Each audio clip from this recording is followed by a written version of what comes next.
Hello friends, नमस्कार। मैं Sujit sir स्वागत करता हूं आप सभी को अपने YouTube channel students study point में।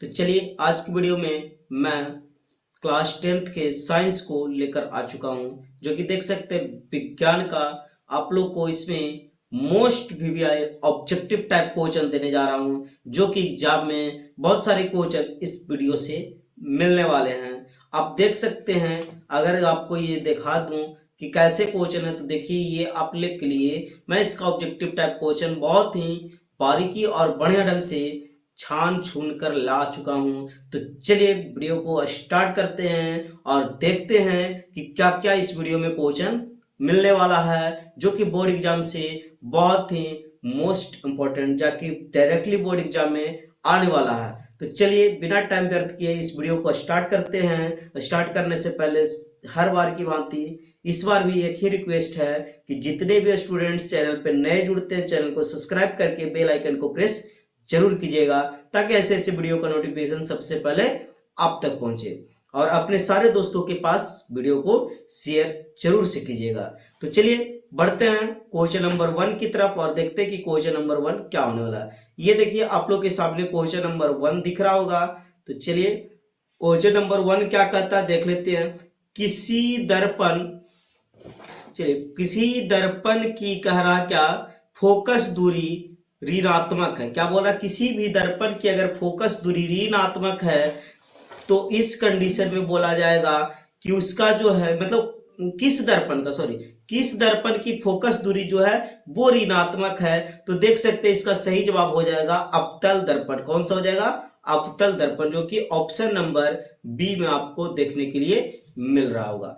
चलिए क्वेश्चन नंबर 2 की ओर बढ़ते हैं और देखते हैं क्वेश्चन नंबर 2 क्या होने वाला है। तो देखिए क्वेश्चन नंबर 2 कहता है कि अवतल दर्पण की फोकस दूरी जो है वो एफ है और वक्रता त्रिज्या आर है। तो ये दोनों के बीच में कौन सा संबंध है? ये दोनों के बीच में आपसी संबंध क्या है? तो वक्रता त्रिज्या जो होती है वो फोकस दूरी की आधी होती है। क्या होती है?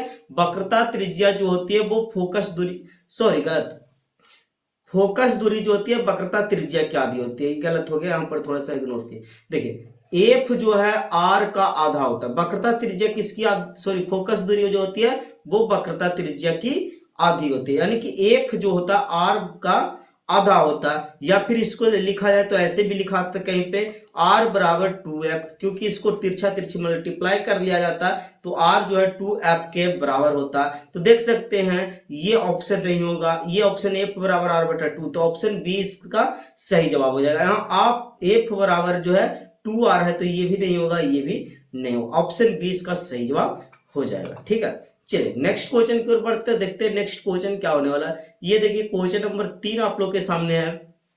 लिखा हुआ समान दृष्टि के लिए स्पष्ट दृष्टि की न्यूनतम दूरी क्या है। यानी कि सामान्य मनुष्य जो व्यस्क मनुष्य होता है उसके लिए जो बोला जाता है कि स्पष्ट दृष्टि की आंखों से देखने के लिए सबसे न्यूनतम दूरी की बात बोला जा रहा है, तो वो होता है 25 सेंटीमीटर। कितना होता है? 25 सेंटीमीटर। लेकिन अगर बोला जाए यही कि अधिकतम दूरी तो वो अनंत होता। अधिकतम दूरी कितना होता? तो अनंत होता।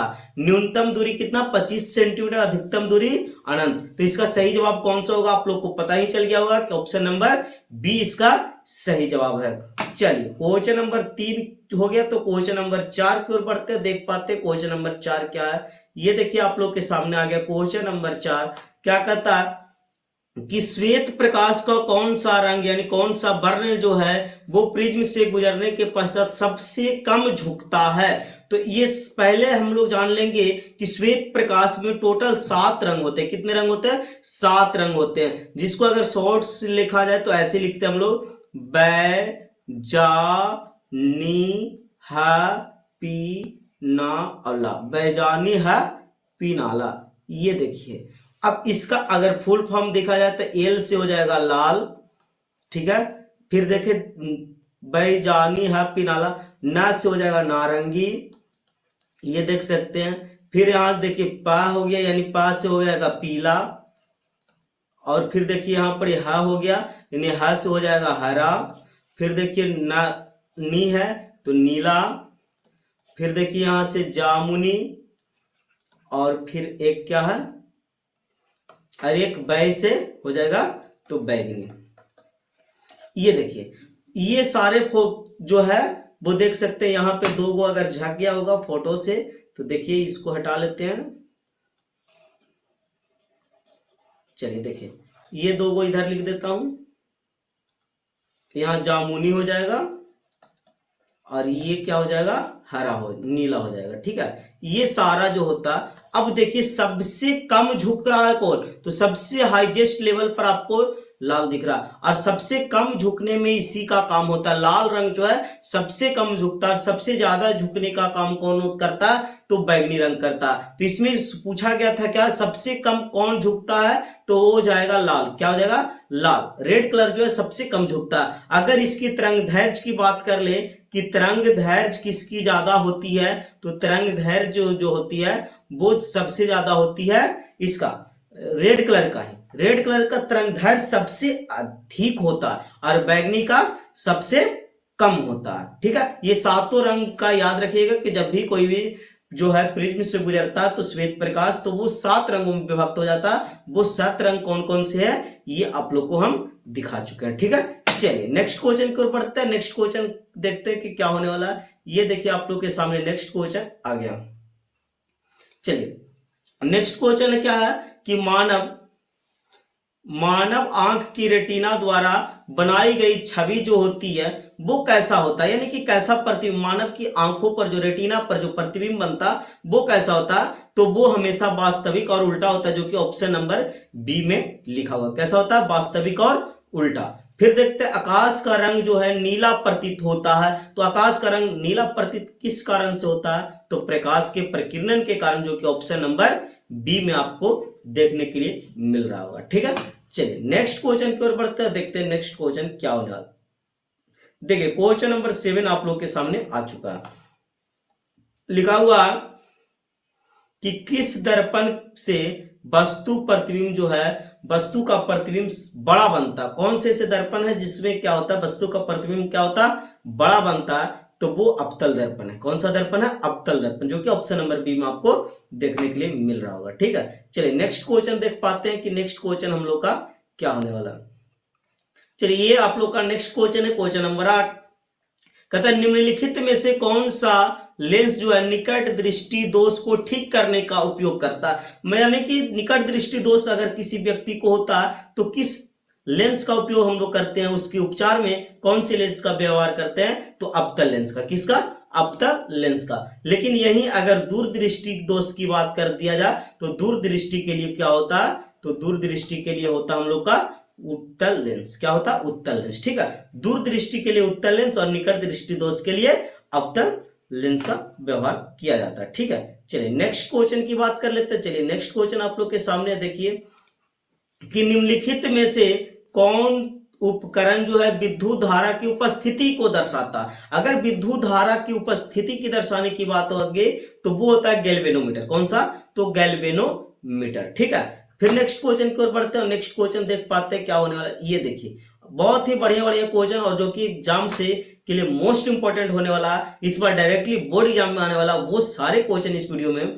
मैं लेकर आ चुका हूं, और ऐसे बहुत सारे मॉडल सेट आप लोग को देने वाला हूं। तो वीडियो को बिना स्किप किए शुरू से लास्ट तक बात कीजिए। ज्यादा नहीं 15 से 20 मिनट का वीडियो होगा, तो आप लोग वीडियो में लगातार बने रहें और अपने दोस्तों के पास शेयर करते रहें, ताकि हमें भी मोटिवेट हो। और लाइक करना ना भूले वीडियो को। जो भी स्टूडेंट्स वीडियो देखते हैं एक बार लाइक जरूर कीजिएगा। चलिए देखिए दाएं हाथ के अंगूठे के नियम को किसने प्रतिपादित किया था, तो ये दाएं हाथ के अंगूठे का नियम का जिसने प्रतिपादन किए थे वो थे मैक्सवेल। कौन थे, मैक्सवेल ने। कौन किए थे, तो मैक्सवेल। ठीक है, चलिए नेक्स्ट क्वेश्चन की ओर बढ़ते हैं। देखिए नेक्स्ट क्वेश्चन हमारा क्या होने वाला, ये देखिएगा नेक्स्ट क्वेश्चन हमारा। चलिए देखिए नेक्स्ट क्वेश्चन आप लोग के सामने है और बोल रहा है क्या कि विभवांतर का ये सही मात्रक क्या, तो विभवांतर का ये सही मात्रक होता है वोल्ट। क्या होता है, वोल्ट, जो कि ऑप्शन नंबर ए में आपको देखने के लिए मिल रहा होगा। चलिए नेक्स्ट क्वेश्चन की ओर बढ़ते हैं, देखते हैं नेक्स्ट क्वेश्चन क्या होने वाला है। ये देखिए आप लोग के सामने नेक्स्ट क्वेश्चन आ गया। ये देखिए आप लोग का नेक्स्ट क्वेश्चन है, कहता क्या निम्नलिखित में से संयोजन द्वारा प्रतिरोध का मान बढ़ता है, यानी कौन से संयोजन में है जो प्रतिरोध का मान बढ़ सकता। तो श्रेणी क्रम संयोजन की बात अगर बोल जाए तो कुछ इस प्रकार से होता R1 plus R2 plus R3, कुछ इस प्रकार से होता। लेकिन यही अगर समांतर क्रम समूहन की बात बोला जाए तो कुछ इस प्रकार से होता, 1/r बराबर, देखिए थोड़ा सा मिटा लेते इसको, गलती है, समांतर क्रम समूहन में होता 1/rp बराबर 1/r1 plus 1/r2 plus 1/r3। तो कुछ इस प्रकार से होता है। ये आपका श्रेणी क्रम समूहन हो गया और ये आपका समांतर क्रम समूहन हो गया। तो देखिए दोनों में डिफरेंट क्या है, कहता है कि संयोजन करने पर प्रतिरोध का मान बढ़ेगा कैसे। अगर मान लिए कि एक प्रतिरोध R जो है 1 ओम है, दूसरा 2 ओम है और तीसरा 3 ओम है, कुछ इस प्रकार से। तो अगर इस कंडीशन में 3 को प्रतिरोध दिया गया तो अगर तीनों के जोड़ेंगे तो 1 + 2 + 3 यानी कि हो जाएगा 3 यानी 6 हो जाएगा। लेकिन अगर यही श्रेणी क्रम समूहन में यूज करते हैं तो हम लोग को क्या हो जाएगा कि देखिए ऐसे जोड़ना पड़ेगा 1/1 प्लस 1/2 प्लस 1/3, कुछ इस प्रकार से। एलसीएम मेरा हो जाएगा 6, तो यहाँ हो जाएगा 6 प्लस यहाँ से हो जाएगा 3 और यहाँ हो जाएगा 2, यानी 6 3 9 हो गया 2, यानी कि 9 2 11/6 हो गया, जो कि अगर भाग देते हैं तो 1 दशमलव आता है कितना 6 हो गया, तो 5 बच गया, यानी 50 8 6 48, मतलब लगभग 2, और यहाँ लगभग यहाँ कितना टोटल 6, यानी कि आप देख सकते हैं किसका मान बढ़ रहा है, तो श्रेणी क्रम का। किसका? श्रेणी क्रम में। तो श्रेणी क्रम में जब भी संयोजन होगा तो उस कंडीशन में प्रतिरोध का मान जो होता है बढ़ता है। तो इसको देख लीजिएगा, ठीक है। चलिए नेक्स्ट क्वेश्चन की ओर बढ़ते हैं, देख पाते हैं नेक्स्ट क्वेश्चन हम लोग का क्या होने वाला है। ये देखिए आप लोग के सामने नेक्स्ट क्वेश्चन लेकर के आ चुके हैं। चुंबकीय बल रेखा की प्रकृति होती है, चुंबकीय बल रेखा की प्रकृति क्या होती है, तो वो हमेशा काल्पनिक होता है। कैसा होता है? काल्पनिक होता है। चुंबकीय बल रेखा जो हमेशा होती है वो कैसा होती है, तो काल्पनिक होती है, ठीक है। चलिए नेक्स्ट क्वेश्चन की ओर बढ़ते हैं। नेक्स्ट क्वेश्चन हम लोग का क्या है देख लीजिए। क्वेश्चन नंबर 14 कहता है कि 1 किलोवाट घंटा, 1 किलोवाट घंटा जिसको हम लोग यूनिट भी बोल सकते हैं, क्या बोलते हैं? यूनिट भी, सॉरी हाँ यूनिट भी बोलते हैं। 1 किलोवाट घंटा, ठीक है, यानी किलोवाट घंटा जिसको बोलते हैं किलोवाट घंटा, कुछ इस प्रकार से KWH से इंडिकेट करते हैं, इसको यूनिट बोलते हैं, या फिर कहते हैं वोट यूनिट, इसको वोट यूनिट भी कहते हैं। तो इसमें कितना जूल होता है, इसकी ऊर्जा कितने ऊर्जा के बराबर होती है, तो इसकी कितना जूल होता है, तो 3.6 गुना 10⁶ जूल होता है, जो कि ऑप्शन नंबर आप देखा जाए तो ऑप्शन नंबर सी में आपको देख रहा होगा 3.6 गुना 10⁶ जूल, यानी इसका सही जवाब हो जाएगा ऑप्शन नंबर सी। चलिए नेक्स्ट क्वेश्चन की ओर बढ़ते हैं। नेक्स्ट क्वेश्चन देख लीजिए आप लोग के सामने, ये देखिए आ गया।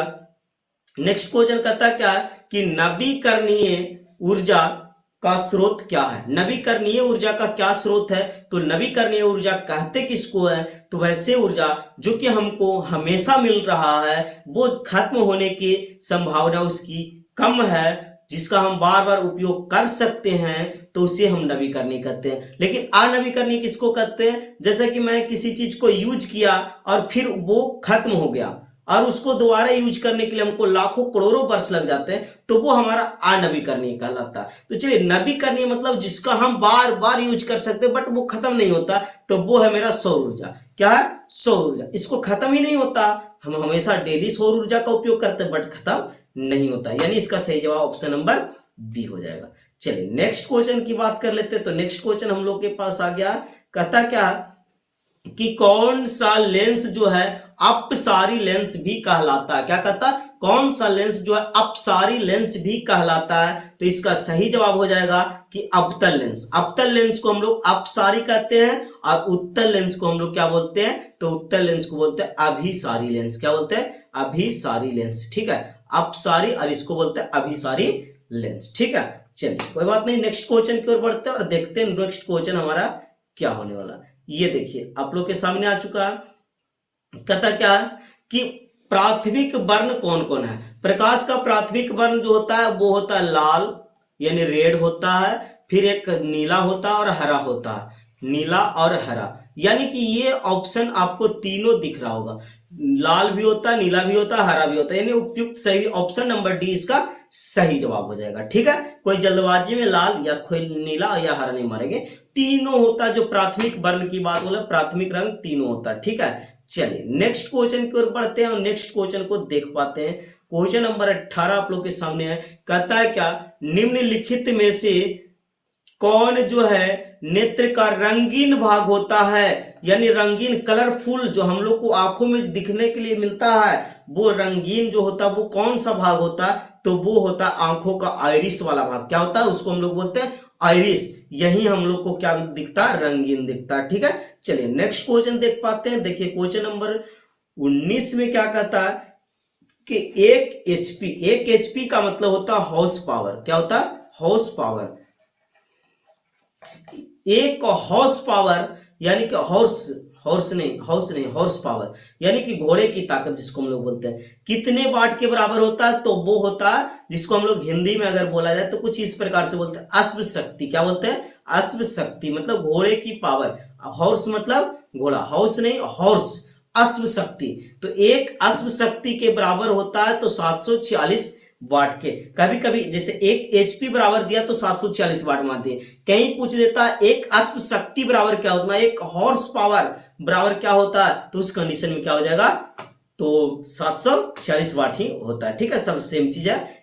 चलिए फिर नेक्स्ट क्वेश्चन कहता है आप लोग के सामने कि विशाल शीशा यानी मैग्नीफाइंग ग्लास जो है वो कौन सा होता है? विशाल शीशा यानी मैग्नीफाइंग ग्लास की बात बोले तो वो हमारा जो होता है अवतल लेंस ही होता है। कौन सा लेंस होता है? अवतल लेंस को ही हम लोग विशाल शीशा कहते हैं, यानी कि मैग्नीफाइंग ग्लास कहते हैं। ठीक है, चलिए नेक्स्ट क्वेश्चन की ओर बढ़ते हैं और देख पाते हैं कि नेक्स्ट क्वेश्चन क्या होने वाला है। ये देखिए बहुत इंपॉर्टेंट क्वेश्चन है कि जब किसी चालक, क्या कहता है, जब किसी चालक तार से विद्युत धारा प्रवाहित करते तो उसमें जो गतिशील कण होते वो कौन सा कण होते हैं? परमाणु होते हैं कि आयन होता है या प्रोटॉन या इलेक्ट्रॉन? कौन सा जो है वो कण गतिशील होता, गमन करते रहता इधर से उधर? तो वो हमारा रहता है इलेक्ट्रॉन। क्या रहता है? इलेक्ट्रॉन। इलेक्ट्रॉन हमारा क्या होता है? गमन करते रहता है इधर से उधर, छटपटाते रहता है। ठीक है, चलिए नेक्स्ट क्वेश्चन की ओर बढ़ जाते हैं और देख पाते हैं नेक्स्ट क्वेश्चन। ये देखिए बहुत ही इंपॉर्टेंट क्वेश्चन जो कि हमेशा एग्जाम में पूछे जाते हैं।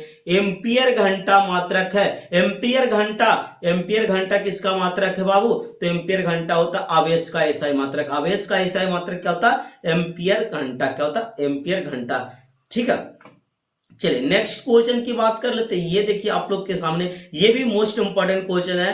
कहता क्या है कि निम्नलिखित में से मात्रक वाट जो है वो किसके बराबर है? तो 1 वाट जो होता है वो किसके बराबर होता है? तो 1 जूल प्रति सेकंड के बराबर होता है। तो जूल प्रति सेकंड ऑप्शन नंबर ए में दिख रहा होगा, तो इसका सही जवाब होगा ऑप्शन नंबर ए। ठीक है, चलिए नेक्स्ट क्वेश्चन की बात कर लेते हैं। तो ये देखिएगा नेक्स्ट क्वेश्चन आप लोग के सामने, ये देखिए नेक्स्ट क्वेश्चन है क्या? विद्युत धारा का एसआई मात्रक। बहुत इंपॉर्टेंट क्वेश्चन। विद्युत धारा का एसआई मात्रक इजी है बट आसान भी है और जो कि इंपॉर्टेंट भी है एग्जाम के लिए। तो विद्युत धारा का एसआई मात्रक क्या होगा? एम्पियर। क्या होगा? एम्पियर। ठीक है, नेक्स्ट क्वेश्चन की बात कर ले, देखते हैं नेक्स्ट क्वेश्चन क्या होने वाला। ये देखिए बहुत इंपॉर्टेंट क्वेश्चन है ये भी।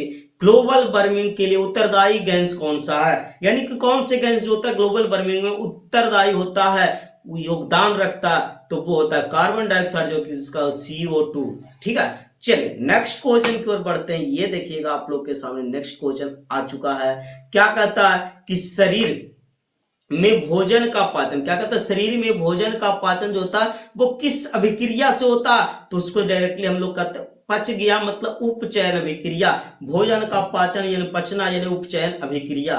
ठीक है, चलिए नेक्स्ट क्वेश्चन की ओर बढ़ते हैं। ये देखिए आप लोग के सामने नेक्स्ट क्वेश्चन है कल्ली चूना। क्या है? कल्ली चूना जब जल डालते हैं हम लोग के पास, जो कली चूना जिसको हम लोग बोलते हैं CaO, जिसको भखरा चूना के नाम से भी जानते हैं, तब यह अभिक्रिया जो होता है इस पे अगर जल डालते हैं मतलब H2O डालते हैं, तो इस कंडीशन में जो होता वो कौन सा अभिक्रिया होता है? तो इसमें देखते हैं क्या कि CaOH का Hal 2 बनता है और प्लस इसमें क्या बन जाता है? तो देखिए उष्मा भी फेंकता है, इसमें क्या होता? उष्मा निकलता, ऊर्जा निकलता। तो इसीलिए हम लोग इसको क्या कहते हैं? तो इसको हम लोग डायरेक्टली बोल सकते हैं ये देखिए कि उष्मा छेपी है, क्या है, उष्मा निकलता है, यानी कि उष्मा छेपी हो जाएगा। ठीक है, CaOH का Hal2 तो बनेगा, लेकिन ये उष्मा फेंकता है, यानी इसके साथ साथ उष्मा भी निकलता है। तो कभी कभी आप लोग अगर देखते होंगे चूना जब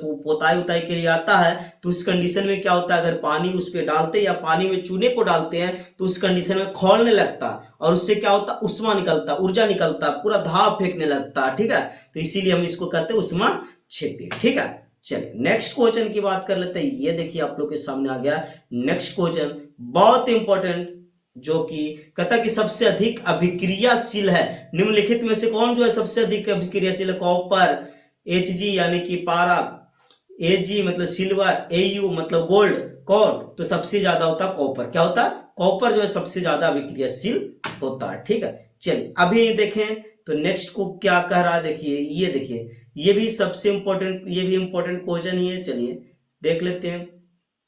ये देखिए चूना जल का रासायनिक सूत्र, चूना जल जिसमें पानी मिला हुआ हो, ये भी चूना है और ये भी चूना है, ये चूना नहीं है, ये नहीं है। ठीक है, ये दोनों आपको चूना है, लेकिन कौन है जो चूना जल है, किसमें जल मौजूद है। जल का सूत्र क्या होता है, देख लीजिए H2O। क्या होता है, H2O। जहां पे H2O दिखे, यहां तो ये चाहिए नहीं है, तो ये तो होगा नहीं, इसमें देखिए H2O, अगर इसको हम तोड़ लेते हैं तो ऐसे CaO प्लस H2O कुछ इस प्रकार से बनेगा। तो पानी मिलल है, इसका मतलब चूना है और जल भी है, तो चूना जल दोनों चीज किस में, ये चूना ये जल, तो देखा बाबू किस में, D में होगा। बहुत बढ़िया, चलिए नेक्स्ट क्वेश्चन की ओर बढ़ते हैं। ये देखिए आप लोग के सामने आ गया next question, sorry next question आ चुका है पहले से ही, तो चलिए देख लेते हैं, कोई बात नहीं। क्या करता है, कोई विलयन लाल लिटमस पत्र को नीला करता, क्या करता, लाल से नीला, तो जैसे लाल से नीला करता इसको हम लोग बोल सकते हैं कि एक हमारा जो है वो भस्म कहलाएगा। लाल से नीला हमको कौन सा काम करता, बस, लेकिन अम्ल जो है वो काम क्या करता, इधर से इधर, यानी कि इधर से इधर करेगा तो वो अम्ल हो गया, तो इसमें जो हो गया भस्म हो गया। अब भस्म का पीएच मान अगर देखा जाए तो वो होता है 7 से अधिक। क्या होता है, 7 से अधिक। अब 7 से अधिक कौन है, ये 11 भी है, 10 भी है। अब 7 से अधिक तो दोनों है, इसका मतलब आंसर ये दोनों होगा। तो ए और बी दोनों, जो कि ऑप्शन नंबर डी में दिया, यानी इसका सही जवाब ऑप्शन डी हो जाएगा, ए बी दोनों। क्या हो जाएगा, ए और बी दोनों। चलिए नेक्स्ट क्वेश्चन की ओर बढ़ते हैं। ये देखिए आप लोग का सामने आ चुका है, ये बहुत इंपॉर्टेंट क्वेश्चन है। कहता अल्काइन में कार्बन कार्बन के बीच कितने सहसंयोजक बंधन है, कार्बन और कार्बन। तो अल्काइड का अगर सामान्य सूत्र की बात बोले तो कुछ इस प्रकार से होता है, CnH2n-2, ये होता है अल्काइन का सामान्य सूत्र। तो इस कंडीशन में अगर हम इसको हल करते हैं, अगर देखिए कार्बन को 2 लेते हैं तो H हमारा हो जाएगा 2 दूनी का 4, वहीं से 2 गया यानी 2।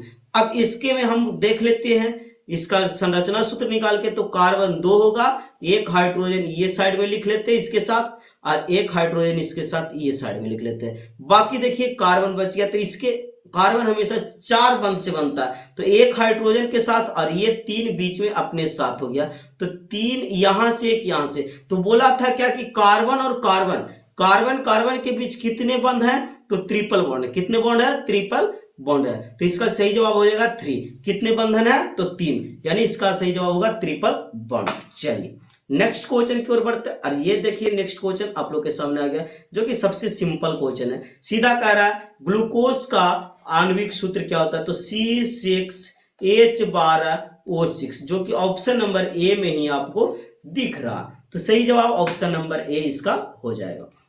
चलिए नेक्स्ट क्वेश्चन की ओर बढ़ते हैं। ये देखिए आप लोग के सामने नेक्स्ट क्वेश्चन, ये भी डायरेक्टली डिफिनेशन से है कि उच्च बसीय अम्लों का सोडियम लवण जो होता है वो क्या कहलाता है, तो उसको हम लोग साबुन कहते हैं। क्या कहते हैं, साबुन कहते हैं।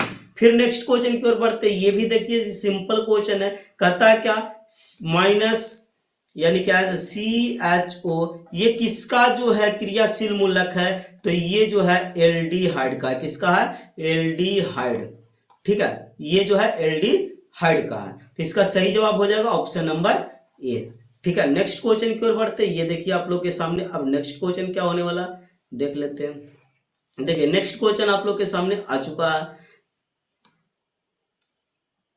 नेक्स्ट क्वेश्चन कहता है कि आवर्त सारणी में अगर हम बायां से दायां जाते हैं, अगर बायां से दायां जाते हैं तो उस कंडीशन में अपवार्त के परमाणु त्रिज्या क्या होगा, तो परमाणु त्रिज्या उस कंडीशन में क्या होता है, तो घटता है। क्या होता है, घटता है। ठीक है, चलिए नेक्स्ट क्वेश्चन का था निम्नांकित तत्वों में से उनके धातुई गुण के अनुसार अगर उसको बढ़ते क्रम में लिखा जाए तो वो कैसे लिखाएगा। तो यहां देख सकते हैं लिथियम है, ऑक्सीजन है, कार्बन है, बेरिलियम है और फ्लोरीन है। तो सबसे पहले इसमें आ जाएगा लिथियम। क्या आ जाएगा, लिथियम।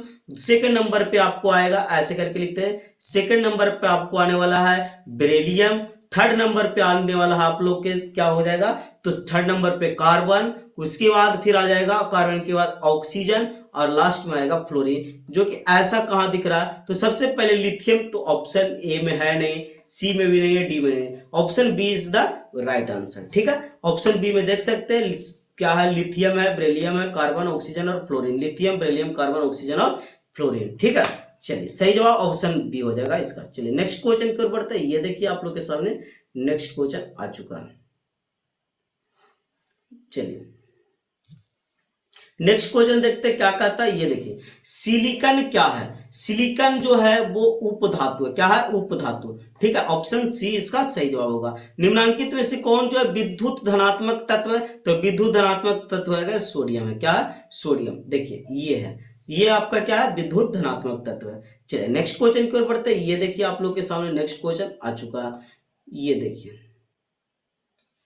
ये आप लोग का नेक्स्ट क्वेश्चन कहता है टिहरी बांध का निर्माण किस प्रदेश में किया गया था, तो टिहरी बांध का निर्माण किया था उत्तराखंड में। कहा किया गया था, उत्तराखंड में। और 14 क्वेश्चन नंबर है जो है उसमें क्या होता है, निम्नांकित में से किस धातु को केरोसिन तेल में डुबा कर रखा जाता है, तो इसका नाम है सोडियम। क्या है, सोडियम। सोडियम को हम लोग हमेशा क्या होता है, केरोसिन तेल में डुबोकर रखते हैं। नहीं तो अगर केरोसिन तेल से बाहर जैसे ही करेंगे सोडियम को, तो सोडियम ऑक्सीजन के साथ जो है संपर्क में आएगा, हवा के साथ में, और वो अभिक्रिया करके जल उठता है। ठीक है, चलिए इस वीडियो में मैं आप लोग के लिए 14 ऑब्जेक्टिव टाइप क्वेश्चन, ऐसे क्वेश्चन बहुत सारे हैं, टोटल 80 ऑब्जेक्टिव टाइप क्वेश्चन इसमें, लेकिन बाकी का मैं नेक्स्ट वीडियो में आप लोग को दे दूंगा। तो इसमें मैं 40 तक ही रखता हूं। ठीक है, नेक्स्ट क्वेश्चन से यानी क्वेश्चन नंबर 41 से 18 तक आपको पार्ट 2 वीडियो में मिल जाएगा। इसमें वीडियो बड़ा हो जाएगा, इसीलिए क्वेश्चन नंबर